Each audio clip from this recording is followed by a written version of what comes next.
right, everybody out there. Welcome to session 2 of the New Normal web series here from Resource Recycling. My name is Dan Leaf. I'm the managing editor at Resource Recycling magazine, and really happy to have you all with us here today. We're going to be diving deep into the specifics of MRF community contracting, an important topic anytime in the industry, but particularly so now amid the pandemic and a lot of the uncertainty to come. There's a lot to talk about when it comes to nailing down the financial details between haulers, processors, cities, and some of the other stakeholders involved. And we have a really great panel that's going to walk us through a lot of those details and talk about critical talking points right now. Before we get started with the discussion, just kind of wanted to go through a few background details on the series, and to first of all give a thanks to our series collaborator, the Recycling Partnership.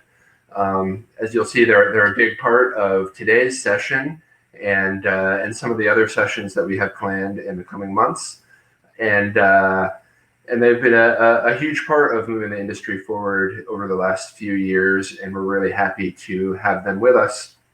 I'll also note, as I did before the session last week, that the Recycling Partnership at the beginning of last week rolled out their Polypropylene Recycling Coalition, and with that, a great opportunity through some grants to fund sortation improvements for polypropylene recovery at materials recovery facilities.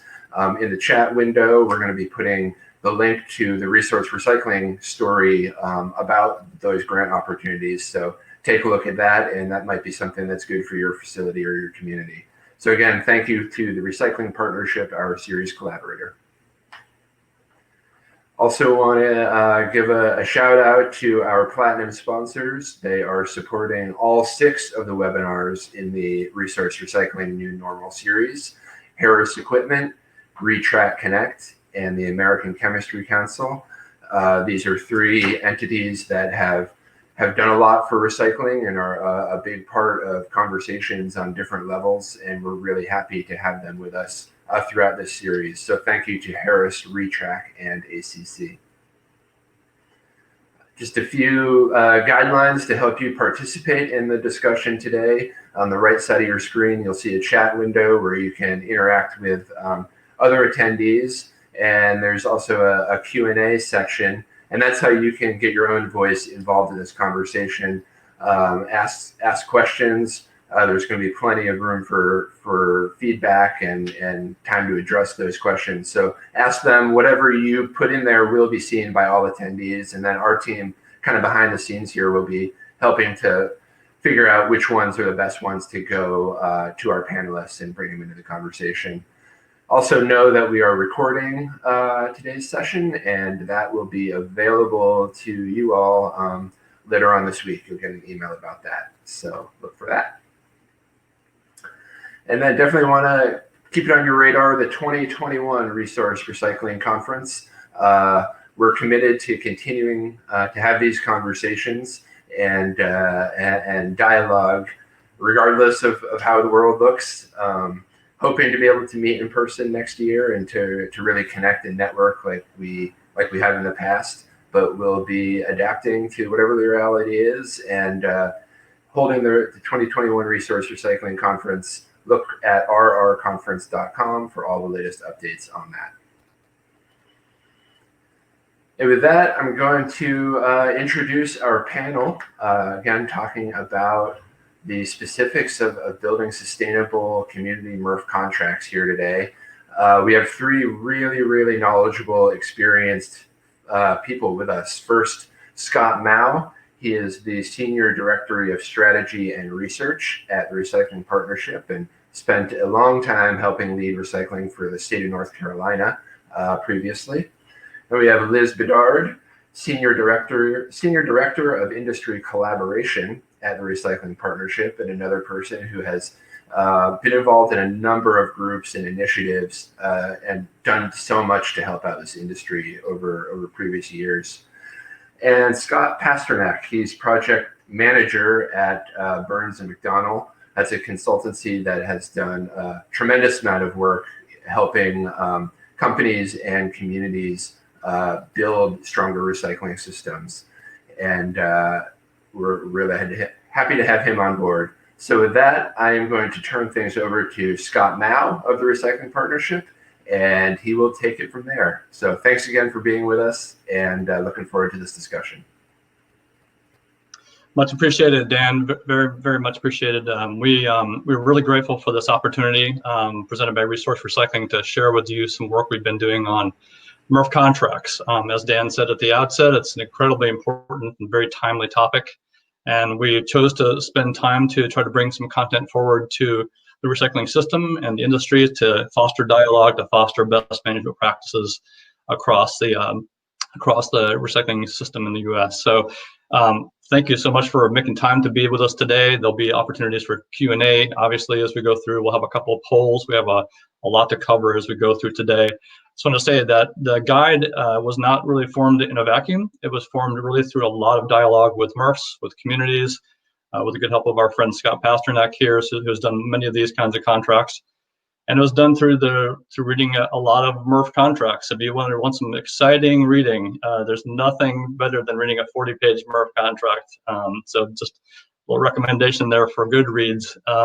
So, we, again, have a lot of content in this guide. We want to remind folks that as we fly through slides today, the guide is available through the handout function on the slides here. You can also find it on the Recycling Partnership's website. If you have any trouble at all finding it, just ding Liz and me, and we'll gladly lead you to it. So, again, we have lots to cover, and without further ado, I'm going to hand it over to Liz. And as we dive in, people doing math at home, you can see here it takes 2 Scotts to equal 1 Liz. So we're going to get Liz to kick us off and get rolling. Oh boy. With that, thank you, Scott. And thank you, all of you, for joining us today. And on behalf of the Recycling Partnership, I want to welcome you, and I want to hope that you and all your loved ones are well. So we have a lot to cover today, so I'm going to jump right in. And I'm going to start with a quick overview about what we're going to be covering in our webinar today.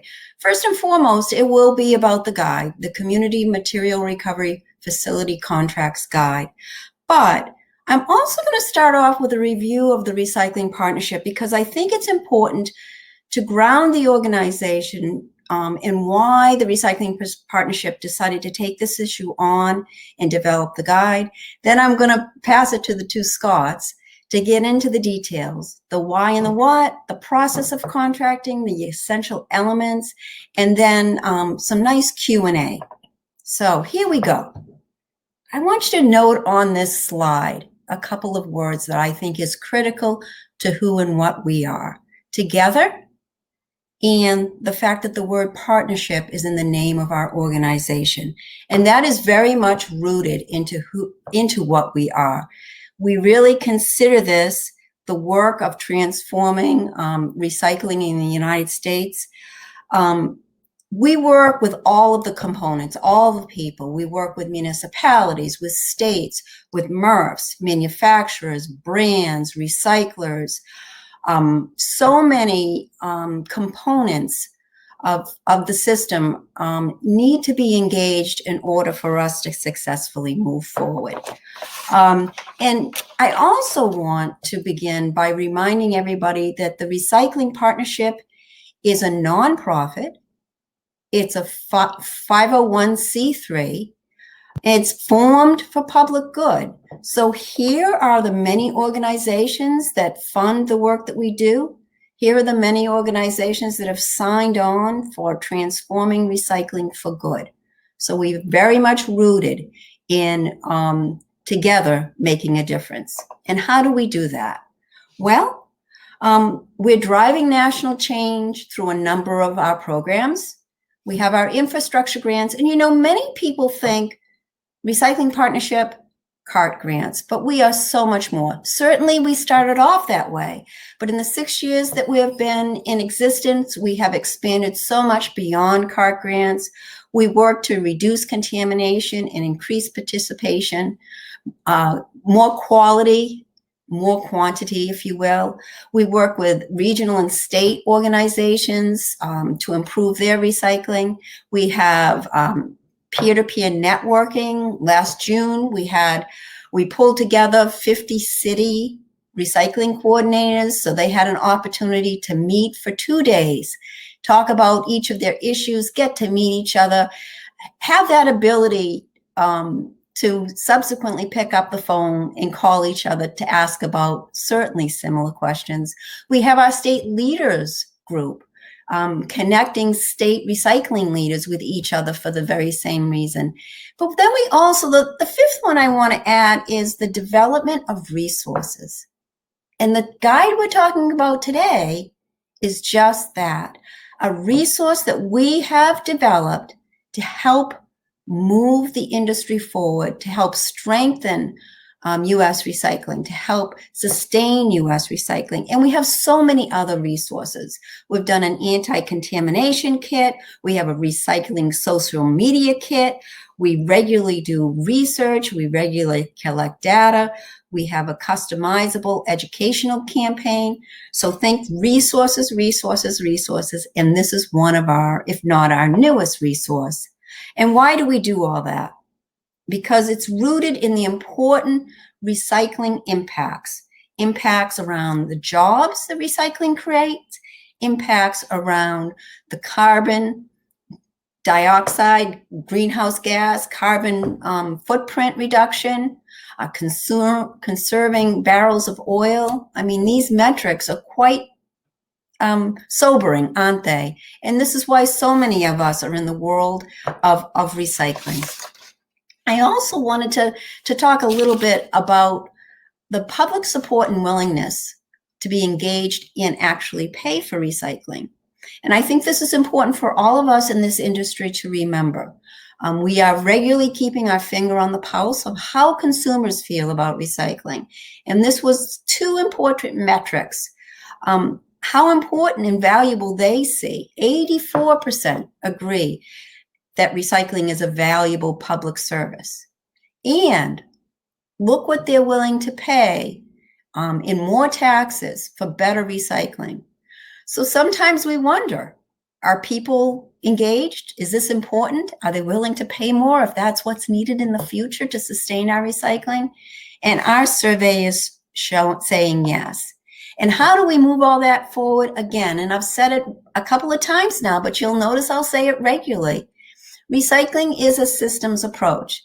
It's not just about the community. It's not just about the MRF, the retailer, the hauler. It's all of us working together. And we really look at the partnership to try to bring all of those stakeholders together to make a difference.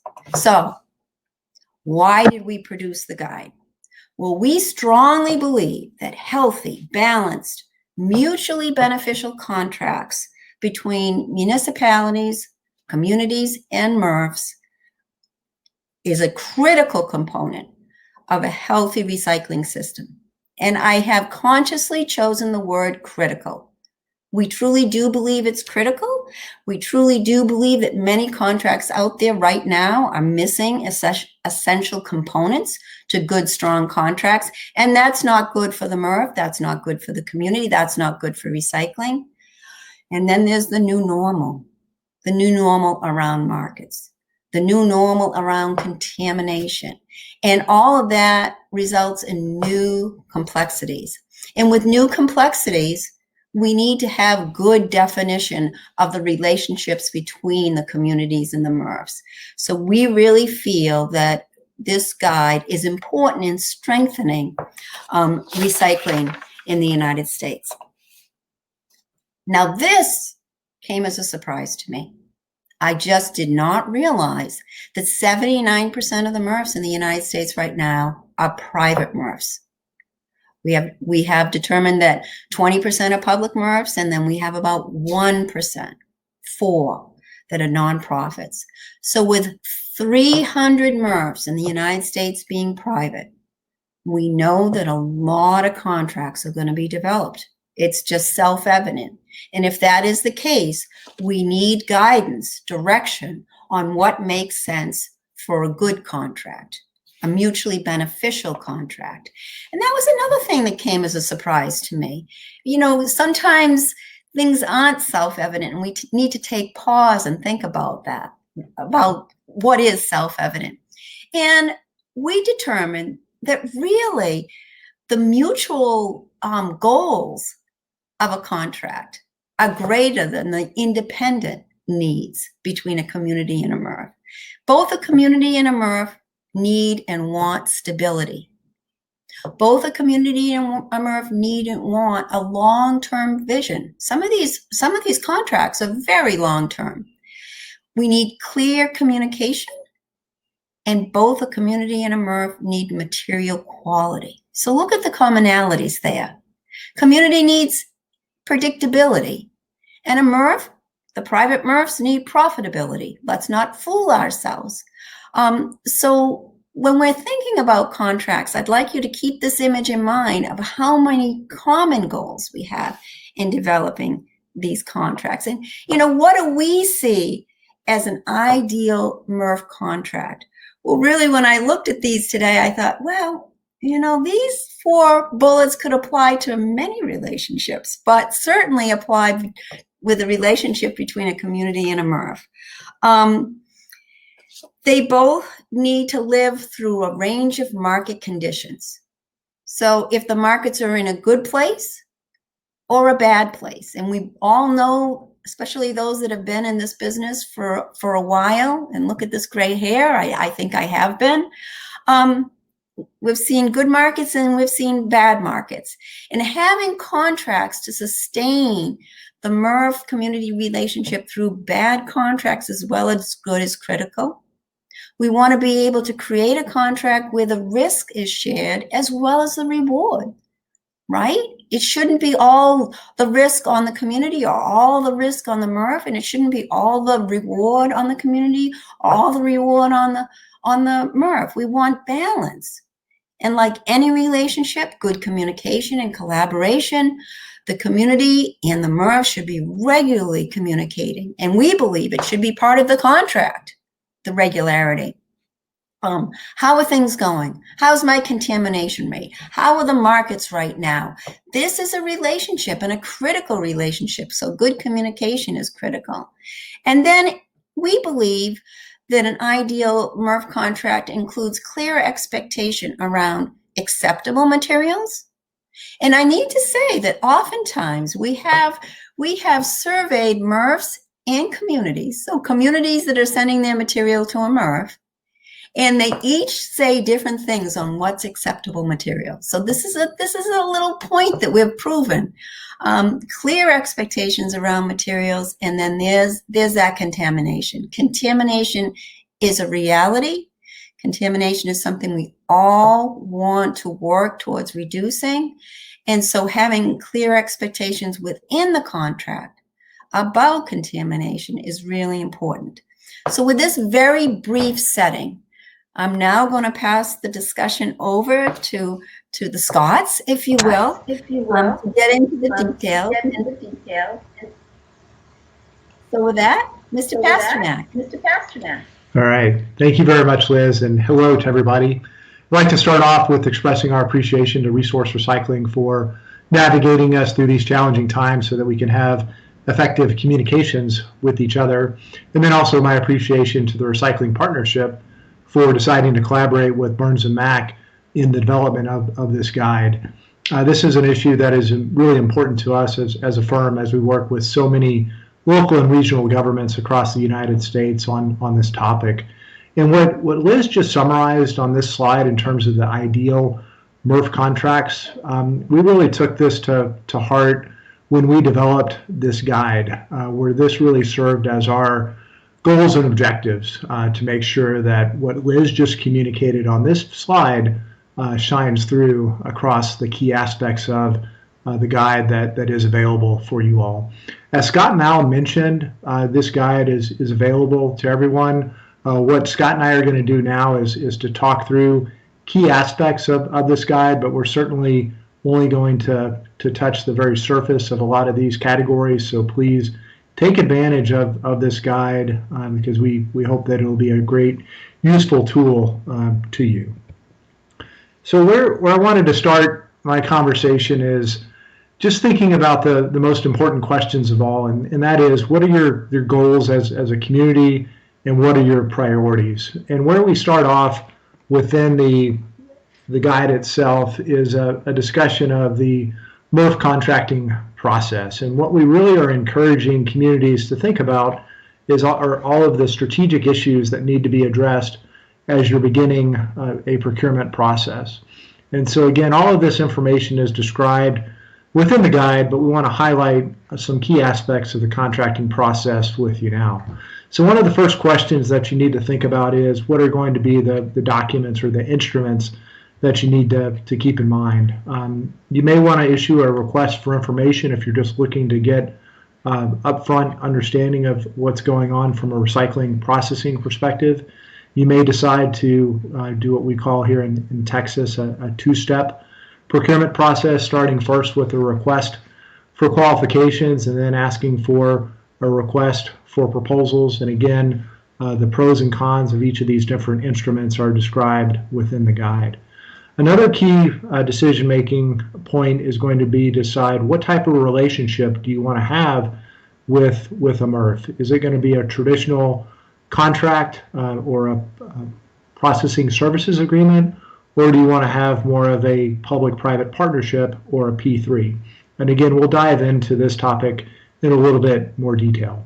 And then another really, but oftentimes overlooked issue is that of timing, in terms of how much time do you need to go through the RFP process. And that's where strategy really comes into play.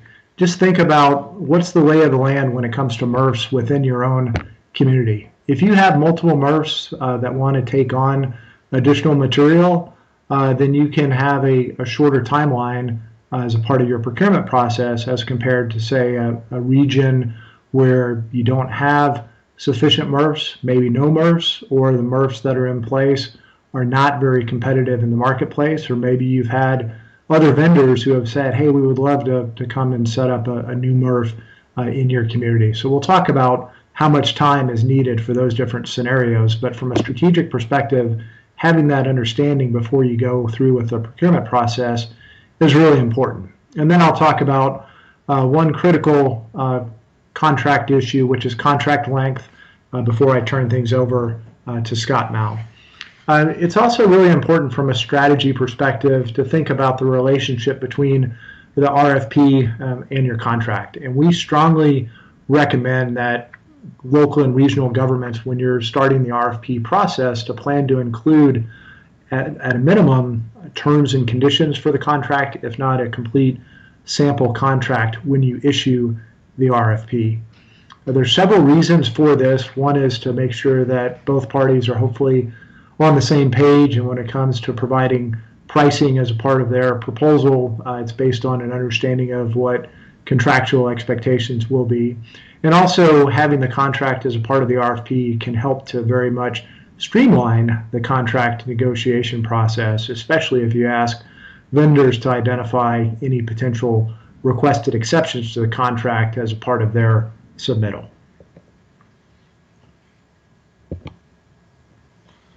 There are a number of different approaches, and I think this slide builds on the pie chart that Liz showed a few minutes ago in terms of what is the ownership of MRFs and contractual relationships with the private sector. So looking on the left-hand side, this lays out what are the responsibilities when it comes to key aspects of MRF operations. First is who's going to own the land. Second is who's going to place the investment for both the building and equipment, and who is going to operate the facility. So as Liz said, about 20% of the MRFs in the U.S. are locally government owned and operated. Whereas at the other end of the spectrum, on the right-hand side of this slide, there's a significant number of communities that will have a contract or a processing services agreement. So that's where they rely on a private MRF that owns the land, has made the investments in the building and the equipment, as well as provides the operations. And so this is what we most commonly think of when it comes to MRF contracts. But I think that the columns in the middle of this page that represent public-private partnerships is really important to think about, and especially as we face more uncertain times, we are seeing more and more interest from local governments to look at are there opportunities for them to take on more collaborative efforts with the private sector to look at public-private partnerships. Now, it's definitely not the case that every local government can go out there and take on some of these risks, if you will, but it's definitely important for local governments to think about this in their decision-making process. This slide is intended to provide an overview of the RFP timeline and all of the activities that need to occur. So in the interest of time, we won't go through these in a great amount of detail, but essentially from left to right, the key aspects are for local governments, sometimes with assistance from a consultant like Burns & Mac will develop the RFP, and then vendors need to develop their proposals, and then the local government will then evaluate, negotiate, and award the contract. And then you enter into the transition and implementation phase of things. And so going back to that strategy discussion that we talked about a few moments ago, if you have a number of existing MRFs that are in place, that transition may just be a matter of directing your collection vehicles to go from MRF A to MRF B at the commencement date of the new contract. But if you're looking at potentially having a new MRF in place that could include the design and construction of a new facility, the amount of time that you need to have for transition and implementation is far different. So let's talk about these timelines. So the amount of time that would be needed if you're talking about an existing MRF is communicated on this slide, and we've shown this based on the minimum amount of time as shown in the darker shade, as well as the maximum amount of time. The minimum is definitely not recommended because this shows about a 90-day schedule. We actually have done a few procurements like this, but to have more time to make sure that everybody's on the same page in terms of the content of the RFP, providing vendors with more time to develop their proposals is really encouraged, because more time typically equates to hopefully better pricing from the vendors. But essentially this slide gives you a sense of how much time is needed if you do have multiple existing MRFs that are competitive within your local area.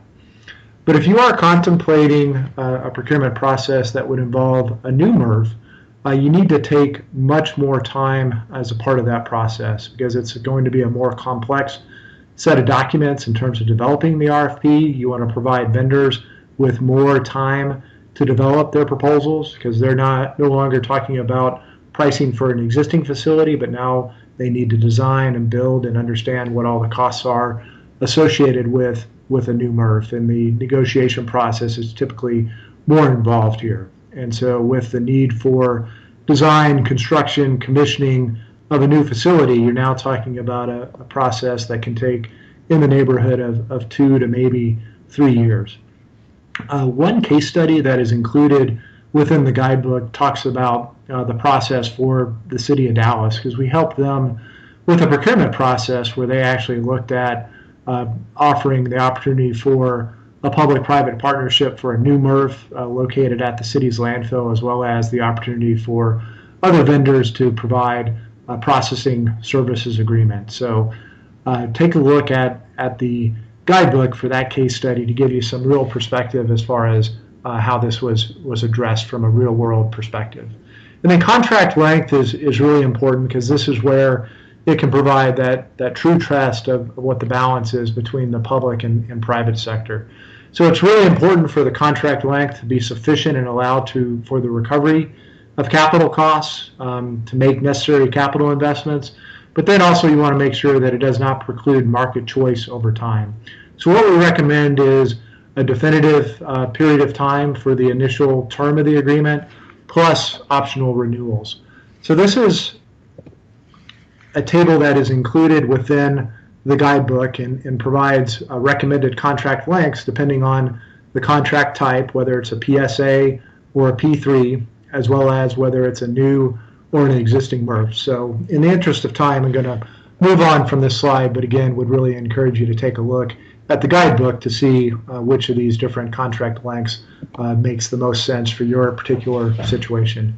So in a moment, I'm going to turn things over to Scott Mouw, who's going to talk about the essential elements in MRF contracts. And so this is really the heart of what we worked with the Recycling Partnership to develop as a part of the guidebook. And what I think is great about what we collectively put together is that it describes each of these issues, talks about frequently asked questions within an appendix. We provided sample contract language as well as case studies. And what I'm really excited to hear from Scott about is, rather than just regurgitating a lot of dry or exciting MRF contract language, he's going to incorporate a number of great projects that the Recycling Partnership has implemented, in some cases with help from Burns and Mac. So with that, I'll turn things over to Scott. Excellent. Thank you so much, Scott. That was a great overview of the process of MRF contracting. That's a key part of the MRF guide. As I forewarned at the beginning, we're going to be flying through a lot of content here, and I just want to reiterate, as Scott just did as well, that the guide is available through the handouts function here and otherwise.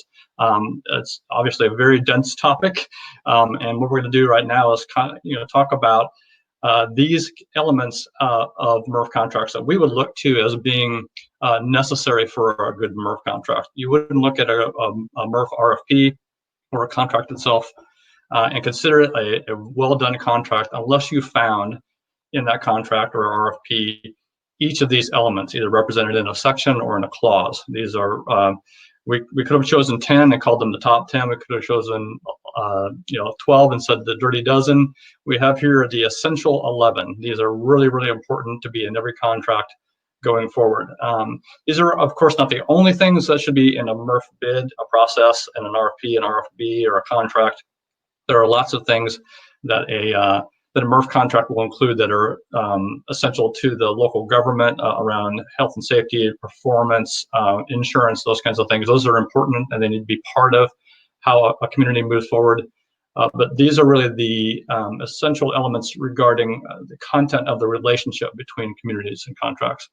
And as we're starting this part of the presentation, and again, I'm going to quickly go through these slides, I think we're going to have a poll come up here that asks the question about how many communities on the webinar today are anticipating having a MRF contract process in the next couple of years. So we'll let that poll go out there, and we'll come back to it and see how the results are here in a second. But to dive in, and just to, again, sort of a visual representation of what we're talking about with these essential elements, the core, the heart, you might say, of a contract is the transactional relationship between the MRF and the community, the processing fees and the revenue shares. All the other things are sort of the things that orbit around that, but they're also essential in their own right. As we go through the content here, you'll see us start with this idea of processing fees. And the reason why that's important is here, as represented here, sort of a generic example of where blended values are for MRFs around the country. Certainly, this is just a general representation. Regional differences and other things do apply. What we can see here, and as we all know, having experienced the market situation over the past couple of years, the material values are really just not carrying the day in terms of the processing cost of a MRF. And this is just a quick glimpse into that. I'm looking quickly at the poll here. Don't know if that's come through or not. We'll check on that later. So that blended value is obviously incredibly dynamic. There are things that are moving that blended value up and down. As we can look back and look across the next few years, there are some things that could move prices up, and there's more domestic paper capacity coming online. We've saw some rise in OCC prices recently. We do see for some plastics, some resins, that there are strong market demand signals coming, and that for polypropylene as a particular resin, we think that will be positive going forward. We see also brands that are committing to recycled content that could support the market going forward. There are some things that are kind of working in the other direction. We've seen some soft aluminum prices recently. We don't know how long that will last. Cheap virgin plastics are just the order of the day. That might have an effect on blended values going forward. And of course, contamination always brings negative value to the stream coming forward. And so as we think about the effects of those things, we know that MRFs can't operate at a loss. We know that, as we've just seen, that those values do not cover the costs to open the doors of the MRF. And so this contract between a community and a MRF has to be really cognizant that that's a condition going forward. And to recognize that processing charges are going to be just the nature of the beast going forward here. We did some surveying and some research toward the end of last year, and this is where some of the data landed as we looked at what contracts are being set at around the country. Some folks on this webinar will look at this and say that's just woefully low compared to what I'm experiencing, and there's no doubt that that's true. There are MRF contracts that are well over $100 a ton, and it's, again, here to stay as a part of the MRF contracting process going forward. So MRF contracts, bid processes have to be explicit about that. They have to have language that spells out exactly what the arrangement is between the MRF and the community in regard to processing charges. You see here some just generic language that represents that. In the guide itself, we do talk about this at more length, and we have some examples of contract language in Appendix B that you can look at. But again, as we think about MRF contracts and the best of those contracts, we're going to want to see that processing charges are spelled out and it's very explicit. We know that despite those low values of materials, that they are being sold. There are markets for these materials and they're going forward. And that revenue should be a subject of conversation in a MRF contract process. I was just looking at a contract yesterday, a pending contract for a large southeastern city, and that contract is silent on the issue of revenue share. And that's not right. Even if it's giving 100% of the revenue to the MRF, it should be something that's discussed in the MRF contracting process. And to connect with what Scott was saying earlier, for communities to really think about what works best for them, what their goals are around revenue sharing, and how that might interact with the contract. I should have said at the beginning that all these elements, even though that we're going through them one by one, they are very interactive. And for something like revenue sharing, it's a component of a MRF contract that really interacts closely with things like the MRF's performance and the MRF's ability to make investments. So just keep that in mind as we go through. If you're going to revenue share, you got to have a basis for transparency and information sharing on that. So a MRF contract should ideally have a very explicit section dealing with the source of data and information on MRF prices. There are schools of thought about how to best work through how revenue should be shared. One school of thought is that the payment should be based on the higher of the two between published prices and actual prices. You can see here some pros and cons on the bottom here that might be a good thing in some ways, but you also would want that to be something that undermines the ability of the MRF to maintain stable market relationships going forward. Just something that's a sort of trade-off that comes with the territory. What happens with that blended value is highly affected by what comes in the front door of a MRF, obviously. And as we've done work around the country, I know Scott has done work around the country looking at the materials inside carts, inside trucks coming to MRFs. We've seen some really, really interesting trends here. One is that cardboard, newsprint, and glass tend to have very high capture rates. Some of the higher value materials like aluminum and PET do not. And as we've sort of summarized here, there's really room for improvement between the community working on its own program and working with its MRF to move up capture rates for things that are really highly welcomed and highly valued by the MRF. So if you're a community that wants to know more about kind of what your relative performance is down to the commodity level, we really highly recommend a capture study to really dig into that and to see if there are opportunities to move blended value forward by increasing capture of key materials. Obviously, communities and MRFs have to really come to a strong understanding about what should come in that front door. What's an acceptable material to the MRF? What can the MRF successfully market? And so every good MRF contract is going to have a section that deals very explicitly with the materials that are welcome. And ideally, because markets do change, because again, this is a very dynamic marketplace, a MRF contract should have a mechanism to revisit the list over the course of time. We've seen a lot of changes in material collection lists, driven in part by market conditions, and a contract should have a living part of its text dealing with that issue. I want to remind folks that Recycling Partnership helps with lots of kinds of tools. As Liz was saying earlier, this is just an example of a tool that can be used in a conversation between communities and their MRFs around what's acceptable, what's not acceptable, what is considered a contaminant. Would really welcome you to download this document and use it in that critical conversation as part of MRF contracting.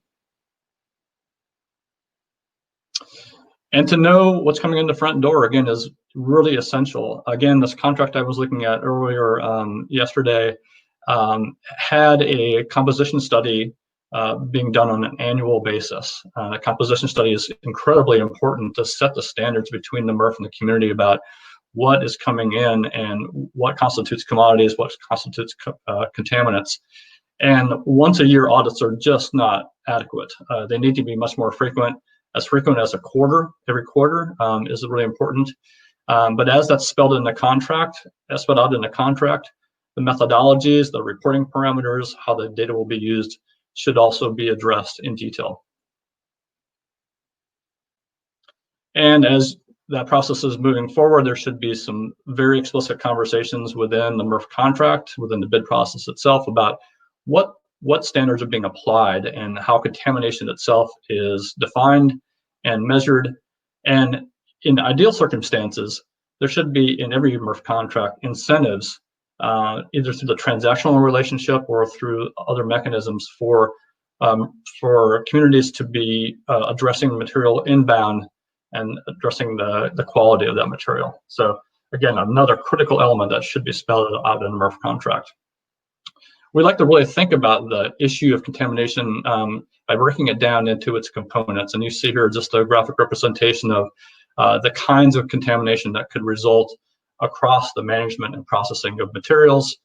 As many communities know on this webinar and really across the country, the thing that they have the most control over is what's coming out of that house, what's going in that cart, what's going in the truck, and then how it lands at the MRF. Of course, many communities use private haulers, so they have to be part of the conversation about addressing inbound contamination. But you want in an ideal MRF contract to have a dynamic feature of it being an incentive to reduce contamination over time that's inbound into the MRF.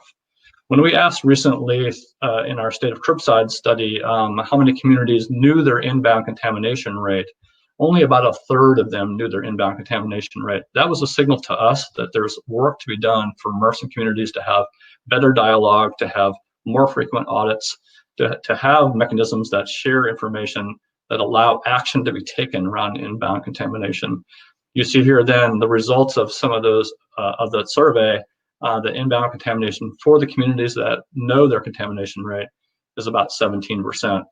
Certainly in some parts of the country it's more than that. In other parts of the country it's less, but that was the average we saw in our State of Curbside survey.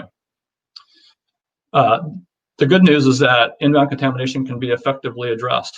It can't be solved, I would say, but it can be effectively addressed through techniques like cart tagging. The Recycling Partnership has done an enormous amount of work with a lot of communities around the country that really prove that this mechanism works. It's really highly supported by things like other kinds of media outreach, by mailers, advertising, and it's obviously best supported by having some metrics associated with it. But that inbound contamination is addressable, and it should be, again, something that MRFs and communities work on together. Many folks have maybe seen this slide before in a campaign we did in Atlanta. We had a really nice double benefit. We saw that bagging of recyclables was a key issue there. We saw that through a capture study, and we focused on that in the outreach that we did. We saw then contamination drop. We saw the incidence of bagging drop, and we saw the capture rate for the materials that were in those bags, those bottles and cans that were freed up through loose collection, rise by 27%. So that's a big win for the community and a big win for the MRF as well. And in a more recent project up in Ohio, we saw and measured how that inbound quality improved actually the blended value or the business proposition of the materials coming into the MRF. So again, the point here is that through auditing, through dialogue, through measuring, through incentives, a MRF contract should really facilitate this kind of action that benefits both sides. We know that even despite some of that work, there probably are going to be loads that come in that that are egregiously contaminated, that have real problems, and you wouldn't want a MRF contract to be silent on that. You would want the MRF contract to spell out between all the parties, you know, what the protocols are, what the standards are, and how things will be handled once there's a load that comes in that's too contaminated or that needs to be rejected. One thing that we say here on this slide that's really important is for that to be documented. So we would highly recommend that this relationship between a MRF and the community, where it has to address things like rejected loads or contamination, that be highly documented through pictures and through the good exchange of information. And then the MRF has its job to do.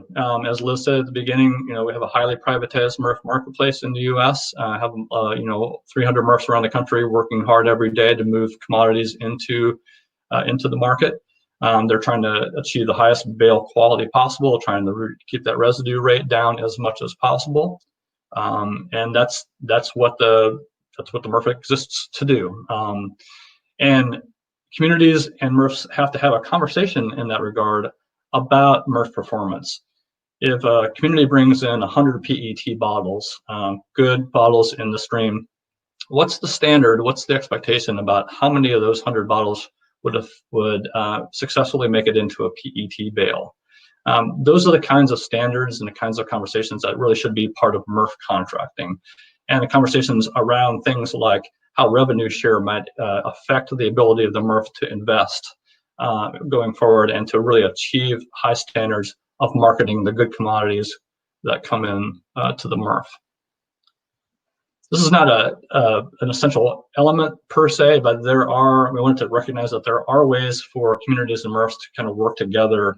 You might say sort of horse trade a little bit on the issues of cost, and in many cases MRFs or communities may be able to provide some hauling services, may be able to provide some discounted disposal services that affect the business relationship between communities and MRFs. So again, something to always explore in a MRF contracting process and to keep in the mix of the conversation.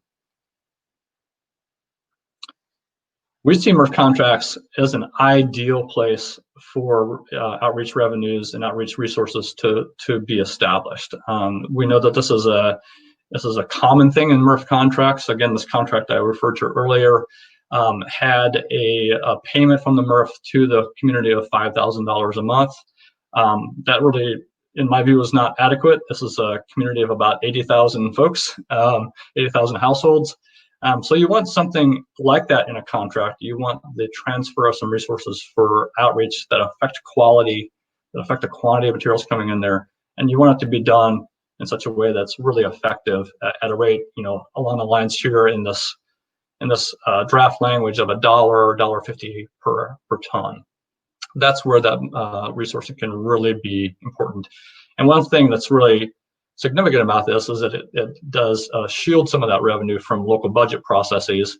One might say it hides some of that revenue, but it's a good way for the community and the MRF to achieve goals together.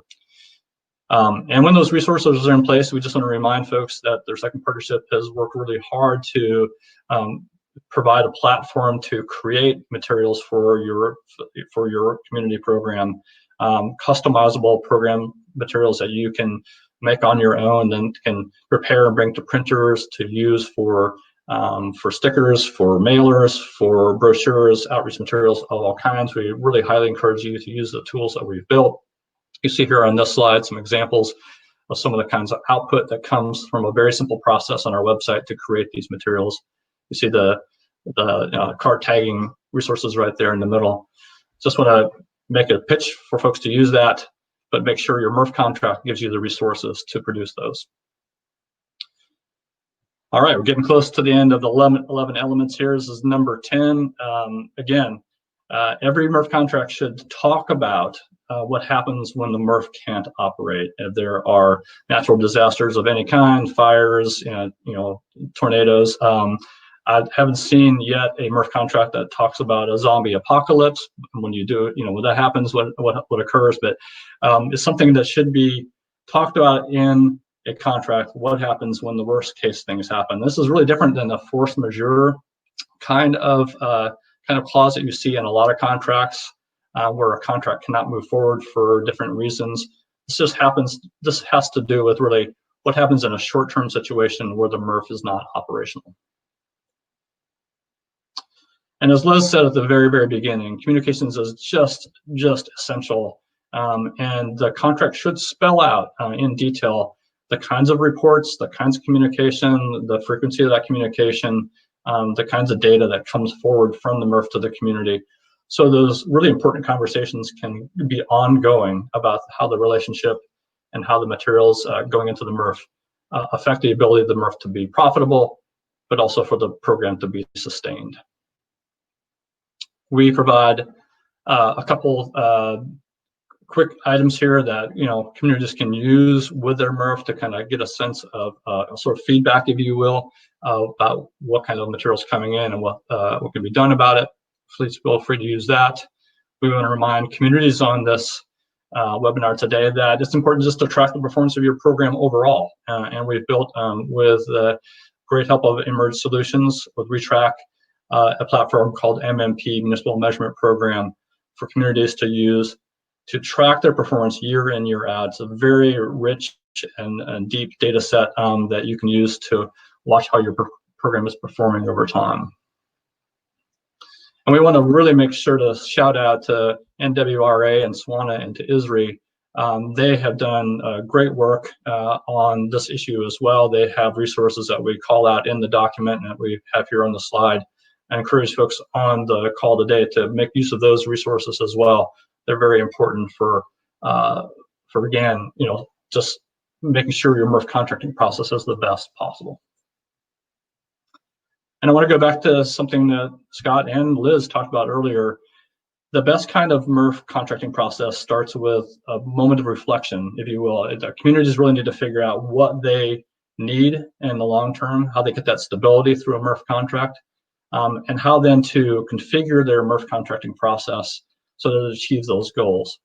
So we, as you think about moving forward with the MRF contract, if you're a community on this call today, just take that moment to do some internal huddling with your budget folks, your management, even your elected officials, and think about your program, what its needs are, and then use that as the platform to have that conversation about what the MRF contract looks like or the bid process looks like. So with that, I think we probably have had some questions come in. My colleague Trish might be handy to help us navigate some of those. But before I jump into those, I want to invite Liz or Scott to add any thoughts that they might have as we close out the slides.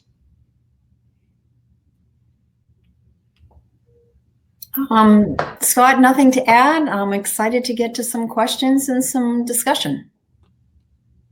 Our first question is from Lisa Mahoney. Hi, Lisa. She said, do you recommend separating out the contracting for the collection and hauling side of recycling services from the MRF and processing side? This question got the most upvotes of anyone in our queue.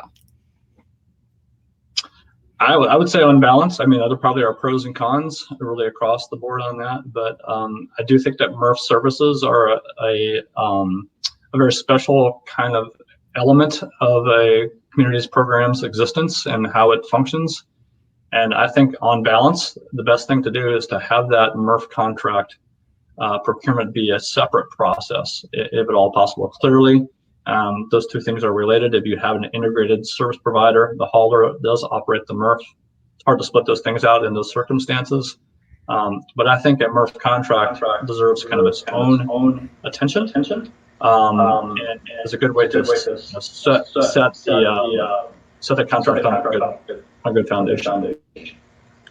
And I'll chime in on that as well.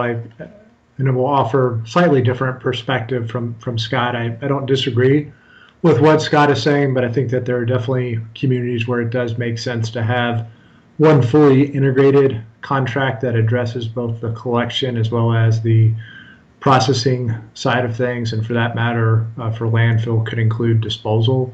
So I think as a local government, you just need to decide what type of contract and procurement process makes the most sense for you all.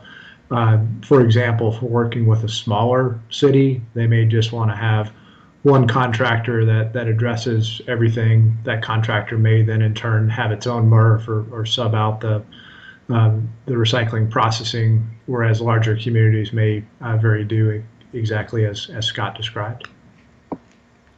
I would simply add that I would add that it is unique to the city.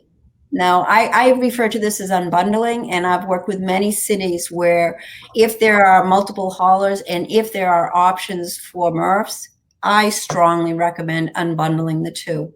However, as Mr. Pasternak has said, there are situations where it's absolutely to the community's benefit to bundle those activities together. So you need to do some upfront research to see what makes the most sense for your community. Thank you. I'll just quickly note, Trish, through the information you gave me, that we asked that poll question earlier, and in terms of the local governments on the call today, the majority of them do seem to have a contract process coming forward in the next couple of years, and we're not surprised about that. That's one of the reasons why we produced the guide, and that's one of the reasons why we wanted to have the dialogue today. Scott, our next question is from Jody, and she asked, do you have any suggestions for attracting bids from a wider net of companies? There's only one option locally that does not offer a great service since there's no competition. I think that is absolutely a great question, and it's something that's that I'm going to talk about, and I invite Scott to also weigh in. There are some ways to conduct the MRF contracting process, I think, that help encourage competition to move forward. One of the things that Scott touched on earlier that I think is really critical is the length of a MRF contract. The sort of standard way your procurement folks really want to approach things is to have like a 1 or 2 or 3 year contract, maybe with some renewals. That's standard for a lot of procurement and local government.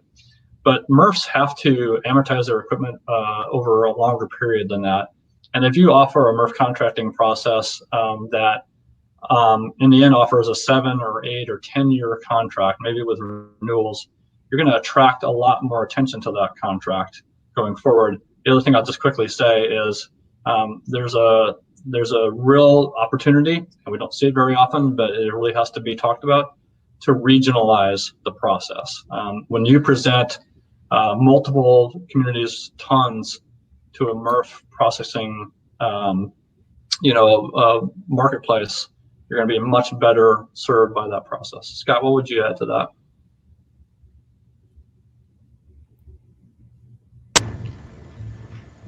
Yeah, those are great thoughts that you just mentioned there, Scott. I think it's also really important to go out and have conversations with MRFs that are in your area. So if they have been either uninterested or uncompetitive, to talk to them about what are the reasons why, and are there potential things that could change that would make them more interested, more competitive. And it could be the very example that Scott just mentioned as far as contract length. You could have a situation where perhaps a MRF is already at its full operational capacity, and if you're just offering, say, a 2 or 3 year contract, and for them to take your material, they would need to go out and make a major capital investment. The time frames may not be aligned. But if you go out and have conversations with those MRFs, not only the ones that are in your community, but also do your research on more of a regional or national basis, because if there's enough tonnage, you could very well attract somebody that is not presently in your area. And another way to do that is exactly as Scott said, if you're a relatively smaller community, to look at things on more of a regional basis, because there's definitely a trend toward much larger MRFs these days. And so, if you have, say, only 10,000 tons a year, you're going to get a different level of interest as compared to if you're like a community that, say, has 50 or 100,000 tons annually.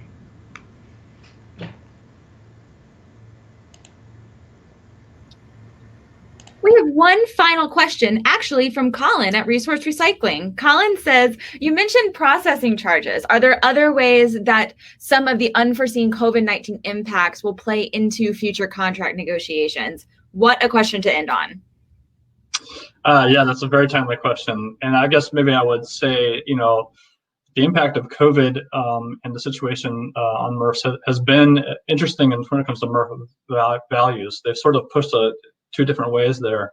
I think as we emerge from COVID, we'll just be reminded that the fundamental issues around blended values were there before COVID and likely will be lasting for a very long time.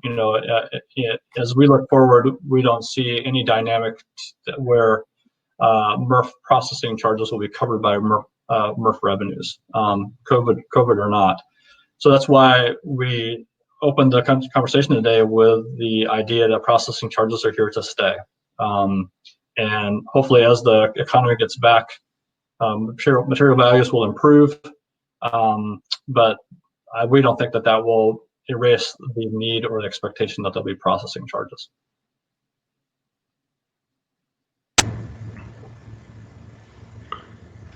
Yeah, I'll chime in on that one as well. Yeah, I think that a lot of our clients have been pretty content with the terms of their agreements, because we haven't heard too many situations of a processor coming back and needing to request changes to a contract. And in fact, this is, while none of us could have certainly predicted what's happened over the last several months with COVID-19, but I think it's still really important to think about, as you're drafting RFP and contract language, to have various what-if type of scenarios in mind, so that if you do face challenging situations, as we've seen over the last few months, that your contract can hopefully anticipate that type of information. We have and would expect for there to be a closer examination of force majeure clauses in agreements going forward, just to see to what extent that could be impacted by something such as a pandemic. But fortunately, we have not seen any situations directly where a MRF operator has requested some sort of a change relative to their contract due to a force majeure clause. Also, we'll mention I did try to answer quite a few of the questions as they were popping up while Scott was giving his presentation. So hopefully folks are able to see those. That's why we have two Scotts on this call, because it takes that many to handle all the questions. So, well, we are at time, and I just want to first thank Liz and Scott as co-presenters here. It was a really lively conversation. I know we didn't get probably to all the Q&A, but we invite dialogue after this webinar today. We really want this guide to be a living part of our relationship with communities and how we move the system forward as a whole. I want to really, again, say thank you to Resource Recycling. Really appreciate the opportunity to present the content of the guide today and to help us get it out there. And we wish everybody a great rest of the week, and please stay healthy and safe. Take care.